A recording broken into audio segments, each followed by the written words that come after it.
Not so long ago, we were part of something truly magical, and now we're opening a whole new chapter. Welcome back to the Once Upon a Fan podcast, hosted by David Van Norman and Amy Hood. This retrospective podcast blends fresh episode reviews with insider stories from our years at Once Upon a Fan, the internet's most popular destination for fans of ABC's Once Upon a Time. Once Upon a Fan, I like it. When she's evil. So whether you're a longtime oncer or you're just discovering the magic, we're excited to reopen the storybook with you once again. Well, hello everyone, and welcome back to the Once Upon a Fan podcast. As always, I'm David Van Norman, and I am joined by Amy Hood. Hello, Amy. Hello, love. How are you? Doing well, doing well. How are you doing? Fabulous. Yeah, love to hear it. So everybody, thank you so much for all of your feedback from our first episode that we received last week. We did get some feedback letting us know that you guys are listening to us again. Some of you are watching along with us on YouTube, so of course we appreciate your support there. Please join in the comment section as well. Let us know anything that you might be interested in watching or seeing us talk about, any specific topics that you want us to address. Because one of the things that I think we caught on to is that it seems like you guys might want us to watch the show in the podcast instead of having that be a separate thing. And it also seems like we might need to watch the show every episode all over again because I think it just needs a new perspective. I know we had mentioned before that we maybe weren't going to do that, but I think that that's the wrong choice. I think we need to watch every episode of the show. So we're going to do our best to make that a video series and include that as part of the podcast. But that just makes it more difficult for the audio people, but I'm so sorry. So before we kick things off, we just want to let everybody know that we're going to be watching The Thing You Love Most this week, episode 102 of Once Upon a Time, wherein Regina and Emma battle it out in Storybrooke for who's going to be the main bitch in charge. And in the Enchanted Forest, Regina is working towards casting the Dark Curse. Really good episode. And also, it's probably going to, we're probably going to delve into some personal discussions. As we told you guys, we are going to be talking about some real life things here on the podcast that we didn't talk about before. So we'll probably get into maybe some family history a little bit on this one because it does prove relevant at one point. Mm-hmm. And I hope that as you hear us discuss things, if something in the show or a topic that we talk about is relevant to you, or you felt it as well, or you have something you wanted to say about it yourself or share, whether you want to do it publicly or privately, that's entirely up to you, but you can comment on any of the podcasts or message on any of the platforms where we have it posted, because we do want to talk to the fan community. That's a big part of what we're hoping delving into kind of this real world look back will help with. So definitely comment. And if you want to share or maybe even come on at some point and talk about some of your own experiences, we would love to have that. Yeah, definitely hit us up in the comments. We do want to hear from you guys. We want to interact with all of our viewers and our listeners. So, join the conversation. We're excited to have you. And now, having said all of that, let's get into our rewatch of The Thing You Love Most. There is a town in Maine I'd like a room. Welcome to Storybrooke. where every storybook character you've ever known is trapped between two worlds. The evil queen sent a bunch of fairy tale characters here. And now they don't remember who they are. Victims of a powerful curse Everything you love, everything all of you love, will be taken from you. that can only be broken by one person. It's your destiny. You're gonna bring back the happy endings. Enjoy your stay. It's so classic. So good.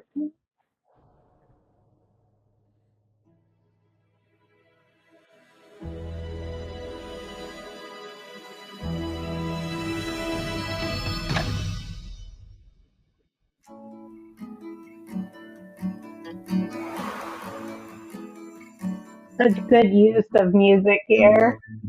Yeah, Don't Be Shy by Cat Stevens. Yeah.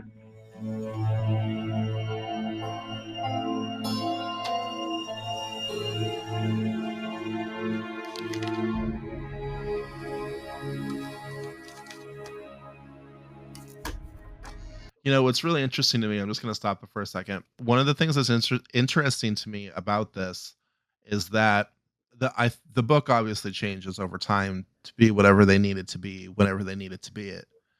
But what I thought was interesting is that um, the very last pages of the book are when Emma went through the portal. So it's almost like the book at this point in the story is the whole history of the Enchanted Forest, or at least a good chunk of it that came before all of that happened. You know what I mean? Yeah. Well, what I thought was the reason it was like that is because they're all cursed.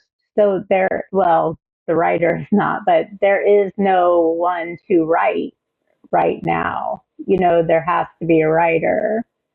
And so once she went through the portal, once she went through the portal, you know, it was kind of really wasn't relevant things that would be going in the book until the search started over. So it didn't have a writer technically. I mean, there is, but not an active writer for a bit. Do you remember questioning before we actually started hearing about the author, you know, in season 5? Do you remember how long you and I talked about who wrote this damn book? Yes. Like, how much of a discussion Episode that really 1. was. Are you kidding? Yeah. It's in the car. Who wrote this? Who wrote this book? And immediately I'm like, did Disney write this book? Who wrote this book? I know. Emma, get your boots off your bed. Hey there. If you're concerned about the do not disturb signs, don't worry. I've left them alone. May I speak with my son? We're in the middle of a lesson. Is it important? Do you think I'd be here if it wasn't? Rude. I'm sorry, I'm a bit lost. It's need to know, Sheriff. And all you need to know is that Miss Blanchard's gonna bail her out. You are? Why? I trust you. Well, if you can uncuff me, I have something to Hi, Graham. My grandma's going to bail my mom out of jail. Thanks. Yeah. This is epic. This is so iconic. This is one of the best scenes in the whole show. I love this. Yeah. You're doing picking apples. You're out of your mind. No, you are. If you think a shoddy frame job's enough to scare me off, you're gonna. Bitch, have I to ain't do scared better of than you. that. You come after me one more time, I'm coming back next to this tree. Because, sister, you have no idea what I'm capable of. I'm capable of. Now have a dance battle. Your move. Shut up, bitch.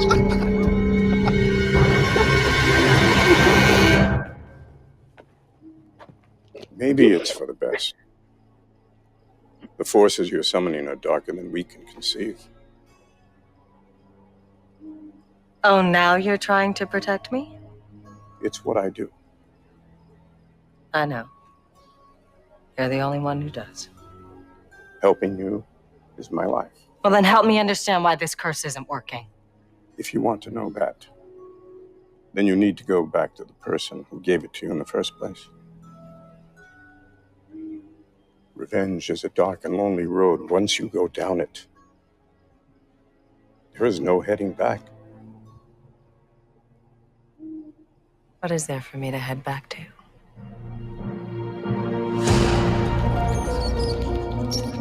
It's just us, dearie. You can show yourself.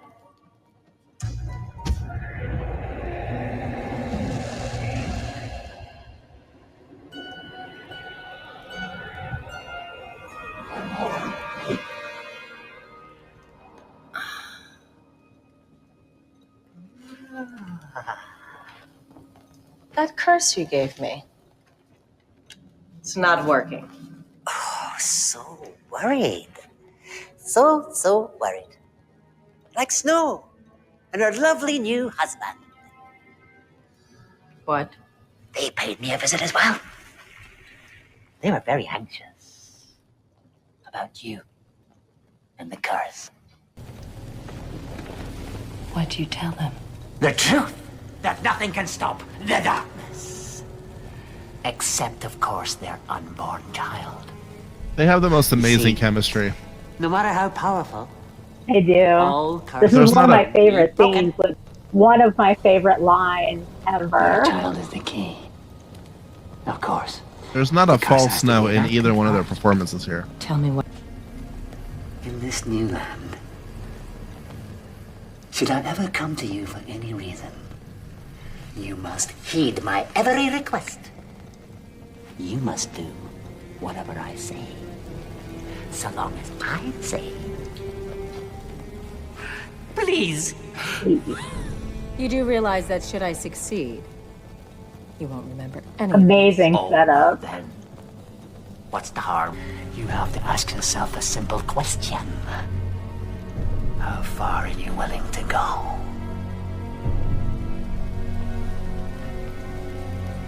As far as it takes. Then please stop wasting everyone's time and just do it. You know what you love. And go kill it.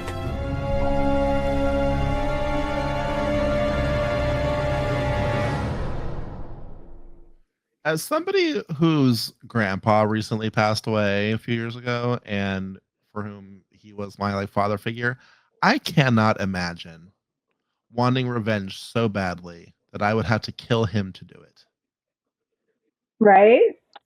That I just Yeah. that is just beyond my scope. But she's going to keep coming at you. And I know you're going to keep coming at her, and you will do whatever it takes to get her out of here, and you may succeed. No, I will succeed. He's my son. It's what's best for him. I know that's what you believe. Okay, but if this escalates, it seems to me the only one who will get hurt is Henry. Right. Her reaction right there is the first time that I actually believed that she cared about him.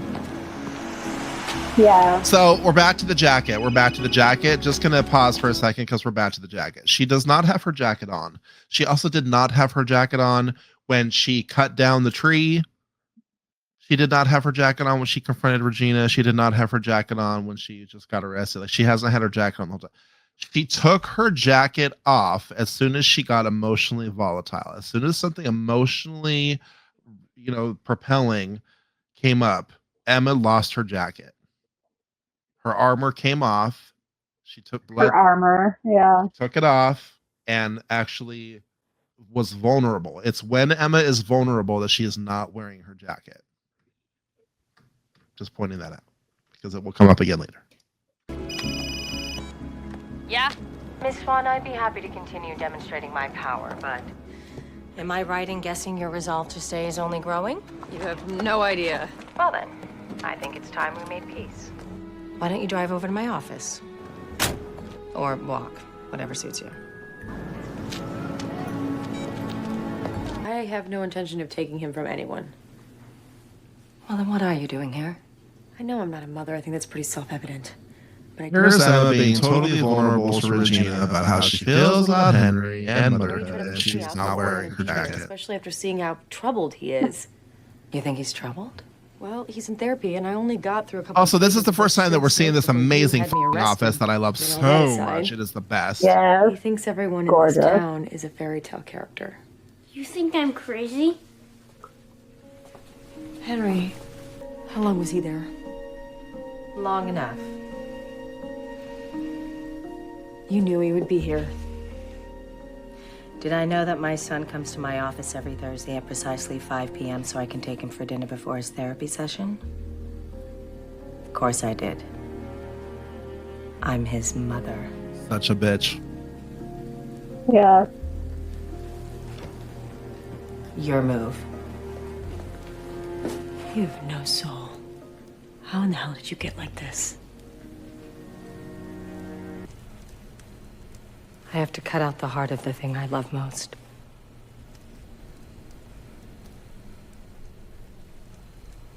Me.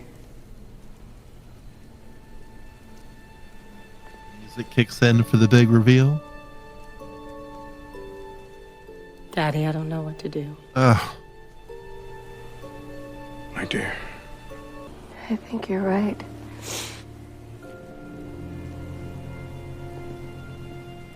I can be happy. Just not here.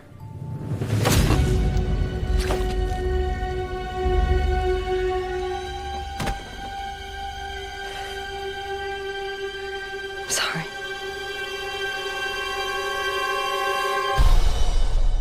Okay, so we're gonna take a little bit of a pause because we need to talk about that for a second. Okay, you know what the worst part about that scene is? When Regina takes someone's heart out, they don't die until she crushes it. And she did not crush her dad's heart right away, because later, when we return to the Enchanted Forest in time to see Regina cast the Dark Curse, she's wearing a totally different outfit from the previous scene. So Regina's dad had his heart ripped out. Oh my God. And then lay there while his daughter changed her hair, her clothes, her accessories, traveled to or poofed to Stonehenge or the Great Stone Table or wherever she cast the curse from. And then that man died when she threw it into the fire. That poor guy. Like, that poor man. God. He was buried alive. That Holy is shit. the worst part of that Thank you whole for that scene. nightmare fuel. You're so welcome. I'm so Oh glad my I can God. enlighten you and all of our audience members, everybody who's listening to this. Like, I am here to speak truth and bring honesty to all situations, including this one, because that's what we do during Pride Month when you're gay. All right, here we go. Woo.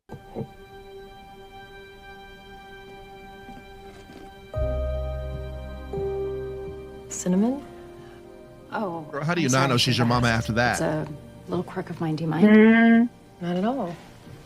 Oh, thanks. Love this apartment. When you bailed me I out, you love this said apartment. that you trusted me.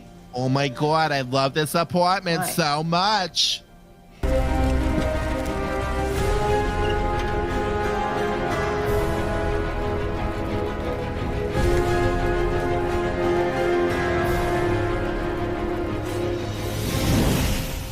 See, here she is with her changed outfit, new hairstyle. Mm. She didn't just take the pony down either. She had it coiffed into a whole new thing with all new accessories. Yeah, Daddy's been in that box a while.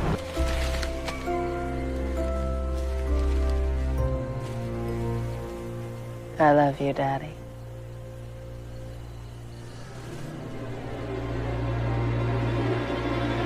They revealed that that's where we got it. Also, please note that Emma did not have her jacket on. She still doesn't have it. Mm-hmm. This scene. Oh. So good. What a mess. Not for long. What could I do for you, Mr. Gold? I was just in the neighborhood, thought I'd pop by. Lovely to see you in such high spirits. Well, it's been a good day. Just rid the town of an unwanted nuisance. Emma Swan. Really? Yes. I imagine she's halfway to Boston by now. I wouldn't bet on that. I just seen her strolling down the main street with your boy. Thick as thieves they looked. What? Perhaps you should have come to me. If Miss Swan has a problem you can't fix, I'm only too happy to help. For a price, of course. I'm not in the business of making deals with you anymore. To which deal are you referring? Hint number one. You know what deal. All right, yeah. The boy I procured for you. Henry. Did I ever tell you what a lovely name that was? However did you pick it? Number two. Did you want her to come to town? You wanted all this to happen, didn't you? Your finding Henry wasn't an accident, was it? Whatever do you mean? Where did you get him? Do you know something? I have no idea what you're implying. I think you do. Who is this woman, his mother, this Emma Swan? I would say you think you know exactly who she is. Hint number three. I really must be going. Tell me what you know about her. I'm not going to answer you, dear. So I suggest you excuse me. Please. There it is.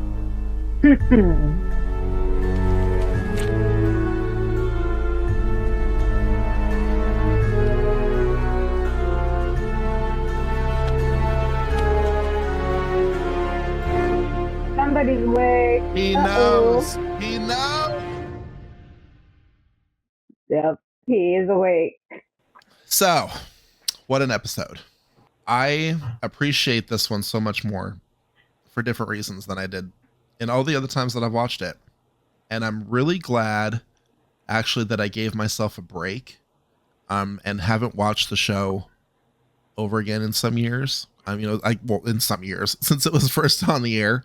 I think that the separation, that the time is actually going to help the perspective change on how the show, like what it did for us back then. Like I found as I was watching this episode that like some of the things that I just talked about, right? Like just a few minutes ago while we were watching the episode, I didn't realize that until we were watching it. It's such a fresh thing for me, having not watched it for so long, that it's making me appreciate the show and my life in a totally different way, even though I already am so connected to it. It's just crazy.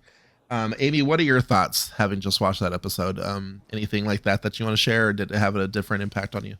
I think it definitely has a different impact. I mean, going back in almost, like a decade of life later, looking back at it, some of the lines and some of the undertones of what is going on, a lot of the parental and interfamilial issues and things like that. A lot of the emotional stuff sort of hits from a different perspective. You can watch it when you're in your 20s, and then watch it, after you've experienced a little bit more life. So it's different.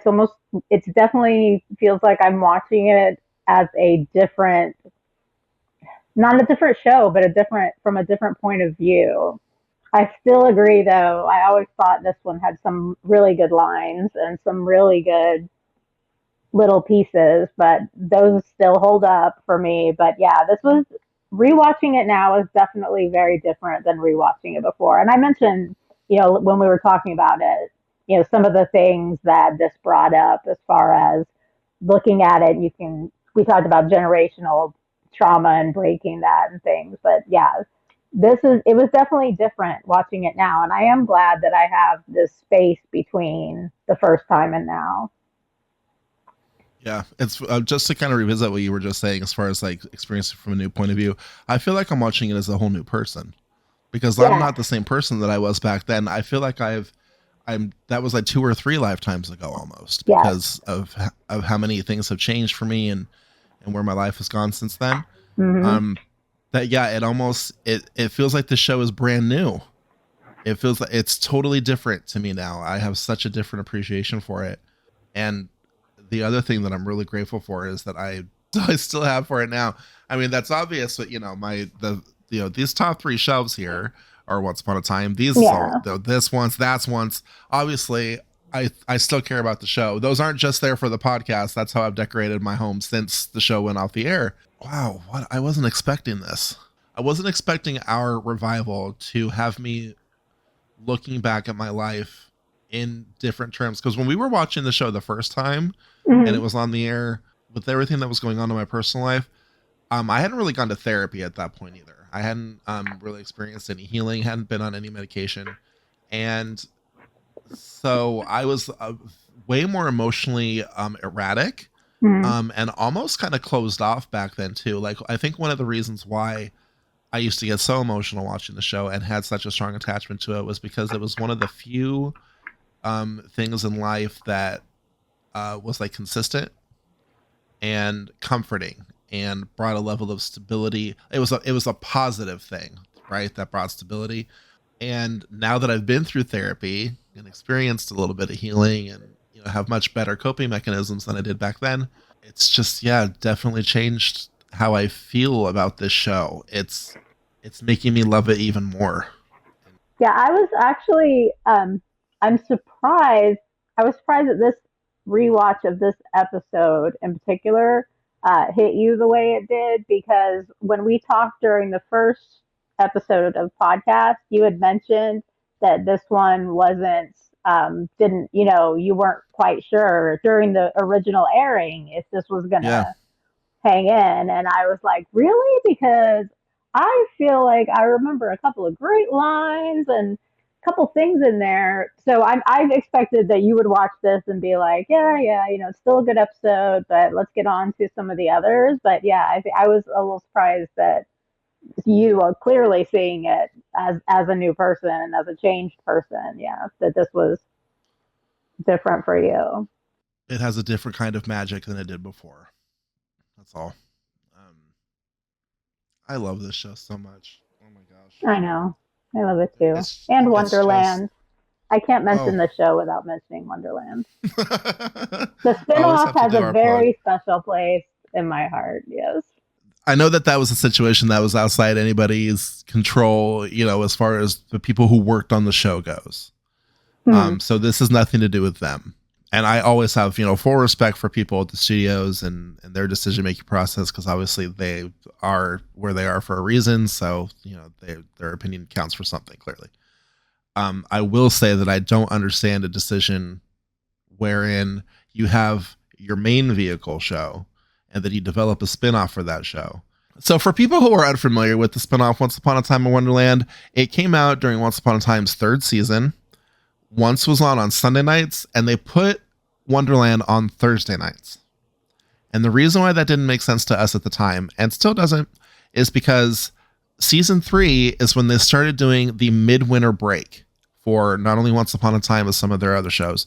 And what that meant was that they would show the first 11 episodes, debuting in like September, October, whenever it was.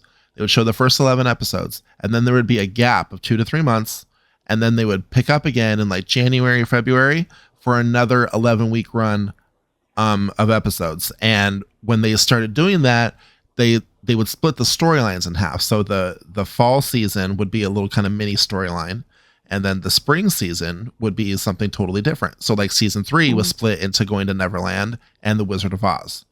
And then that kind of followed for seasons 4, 5, and 6. And so that gap in between in the midwinter break is when they should have put Wonderland on the air. I don't know why they put that show on Thursdays the same time Once was on, because it just diluted the audience, and the primary audience, number one, and also probably like maybe diluted potential interest to people, because it's like, well, God, there's 2 shows, like I have to watch them both. Like, I don't know, people can sometimes think something as small like that could be a lot to handle. Yeah, and there were clear tie-ins. I mean, you had crossovers and characters throughout Wonderland. Leroy is in the pilot of Wonderland. Yeah, the Wraith, Granny, the whole thing. And they go back to Storybrooke again in a later episode of Wonderland. You're much more diplomatic about it than me, because I will straight up say it. Paul Lee sucks. Paul Lee made the choice to take that show off the air, made the choice to throw it up instead of doing it during the hiatus, which, remember those hiatus survival guides? I'll have to send them to you because I found them all the other day. Anyway, Paul Lee, don't like him, don't care for the man. He's not there anymore, but he made that decision, and it was so stupid. A pox of fleas on him. But because of those shows and because of Wonderland, that some of those, I have a lifelong thing with Alice in Wonderland anyway, but so I was going to watch it no matter what. But that spin-off show kind of spider-webbed out into the net of people, even people that didn't work on Once. Like that's where it seemed to spiderweb out from for me as far as my circle of friends now. It's so weird, like that, the way that built out from there. But I am forever going to be bitter that they stole my show from me. And yes, pox of fleas on Paulie's house. Yeah, because Emma Rigby as the Red Queen on that show is outstanding. Divine. Michael Yes. Sokka, who was the Knave of Hearts and ended up porting over to Once Upon a Time, and then he couldn't really find a place in the story for him there. Which I know why they kept him, because he was such a powerhouse performer, and his character, he was so charming, and he had so much charisma, and he just it just popped right off the screen. And oh my God, their version of the Jabberwocky was brilliant and terrifying. And David Keith voicing the Cheshire Cat in Wonderland. Or no, Keith David. Sorry, I always put his name around. Keith David. Sorry. I apologize. I love that man more than life. Anyway, yeah, he voiced the Cheshire Cat, and oh my God, that show's brilliant, and it's an easy watch, and you have to you can binge it right through. It's dark, and Millie Bobby Brown was on it, way before Stranger Things. Yep, Millie she sure Bobby was. Brown was our young Alice, and then so. That show was brilliant, and it was. That's where Richard Haddam got pulled in, and I love me some Haddamses. Yeah, the Rich and the Susie Q, they come together as a pair now. You love you some Haddams. I love me some Haddamses. I love me some Hobbitses. So hey. There you go. Potatoes. But yeah, then. I could go on, but seriously. I know. And we did. We did in the day. We did. Yeah. I had many words to say, clearly. I mean, it's how many years later. I will say this, Paulie was at least kind enough through, I'm sure, if there was no intention, but they did air the finale of it on my birthday that year. So at least I got that, but I mean, not enough to make up for stealing my show. I have never seen you get so mad about something. Right? Oh my God. I got hot. I got so hot and bothered over that. Pissed. It's been 10 years and you're still pissed. Right?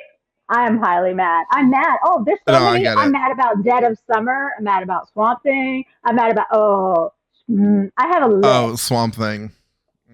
I have a list. Yes. Yeah, I'm still mad about Dark Crystal Age of Resistance, personally.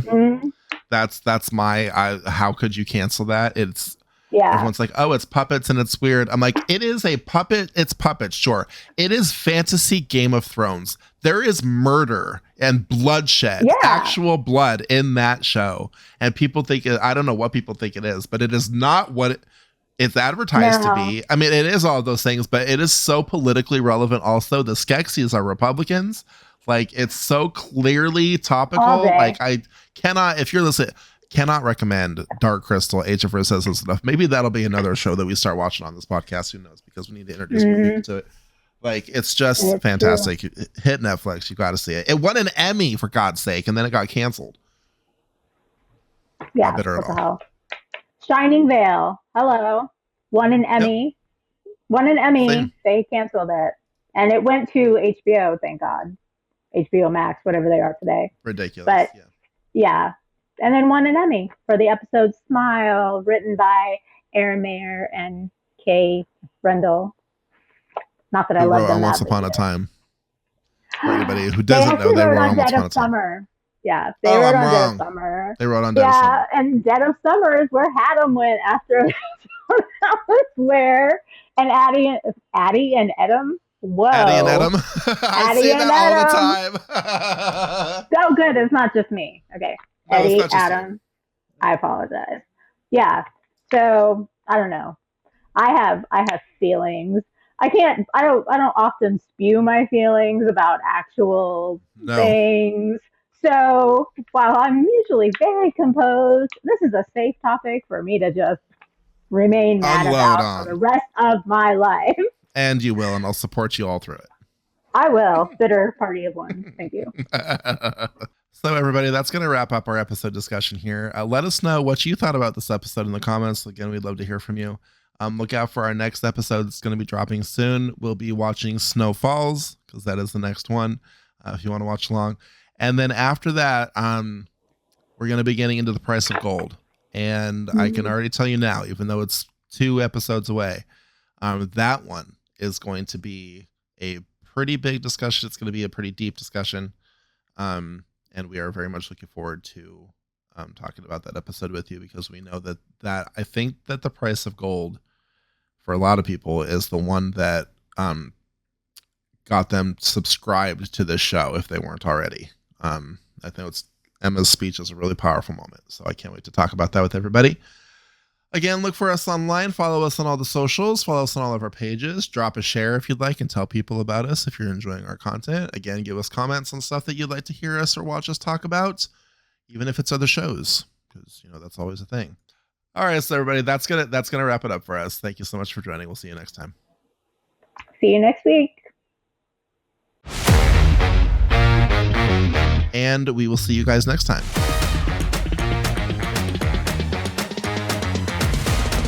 That's your goodbye? That's your goodbye? I thought you were just cutting it. No, you have to say goodbye. We're on the video portion. You got to say goodbye. Okay. I'm leaving that in. We'll talk to you next week. Oh my God. I'm leaving that shit in. It'll be a blooper reel after the end. I'm just gonna salute. All right, so let's do it again.